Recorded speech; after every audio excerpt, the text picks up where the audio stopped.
আমি যেই মেয়েকে বিয়ে করতে চাই তার বাবা আমাকে বলে দিয়েছেন আমি যদি জব না পাই তাহলে আমার কাছে বিয়ে দিবেন না, তাই জবটা আমার খুব দরকার। আপনি যে মেয়েকে বিয়ে করতে চাচ্ছেন তার বাবা চাইছে আপনি যেন জব করেন, সেই জন্য আপনি আজকে ইন্টারভিউ দিতে এসেছেন। আচ্ছা মিস্টার আবির, তার বাবা যদি না চাইতেন আপনি কি জবের জন্য অ্যাপ্লাই করতেন না? কোনোদিনও না। মিস্টার আবির, আপনি এখানে আসতে পারেন। Thank you. স্যার আসতে পারি মানে আমার কি ইন্টারভিউ শেষ? জি, আপনার ইন্টারভিউ শেষ, প্লিজ। কিন্তু আমাকে তো কোনো প্রশ্নই করলেন না, ইন্টারভিউ শেষ হলো কিভাবে? কারণ আপনাকে কোনো প্রকার প্রশ্ন করার মতো কোনো ইন্টারেস্ট ফিল করছি না বিষয়ে। আপনি বিয়ে করার জন্য আসছেন এখানে চাকরি করতে, এমন লোক আমাদের কোম্পানি চায় না।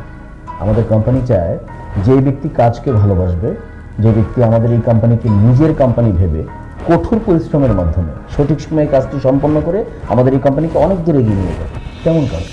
স্যার কোম্পানিকে ভালোবেসে চাকরিকে ভালোবেসে কেউ চাকরি করতে আসে না, সবাই নিজের দরকারি চাকরি করতে আসে। আর কেউ যদি সেটা বলে সে মিথ্যে কথা বলে। আমি সত্যি কথা বললাম তো, তাই আমার চাকরিটা হলো না। যদি আমি মিথ্যে কথা বলতাম, আমি কোম্পানিকে অনেক ভালোবাসি, কাজকে অনেক ভালোবাসি, তাহলে হয়তো আমার চাকরিটা হতো।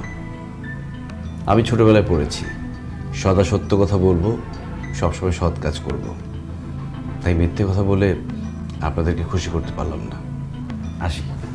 মিস্টার আবির বসুন। এখন একটা সত্যি কথা বলুন তো, ধরুন আপনি জবটা পেলেন, তারপর আপনি বিয়ে করলেন, বিয়ের পরে আপনি কাকে বেশি ভালোবাসবেন, আপনার ওয়াইফকে নাকি জবটাকে? অবশ্যই আমার ওয়াইফকে বেশি ভালোবাসবো। কেন? প্রথমত বউকে বেশি ভালোবাসলে আমার সংসারে শান্তি থাকবে, বউ আমার সাথে ঝগড়া করবে না, অফিসে এসে আমি ঠান্ডা মাথায় কাজ করতে পারবো। আর দ্বিতীয়ত চাকরি চলে গেলে আমি চাকরি পাবো, কিন্তু আমি যাকে বিয়ে করছি সে আমার ভালোবাসার মানুষ, সে আমার জীবন থেকে চলে গেলে তাকে আমি আর পাবো না। আরেকটা কথা কি জানেন ম্যাম, জীবনে বাঁচতে হলে ভালোবাসা দরকার, চাকরি নয়।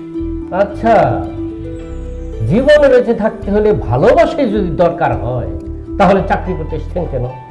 ভালোবাসা খান, ভালোবাসা পড়েন, ভালোবাসা নিয়েই থাকেন।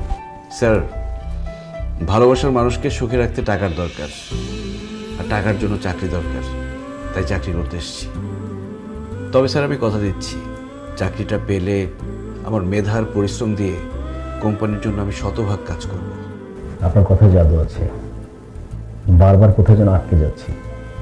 আচ্ছা, আপনি স্যালারির এক্সপেকটেশন কেমন করছেন? স্যার আমার কোনো এক্সপেকটেশন নেই।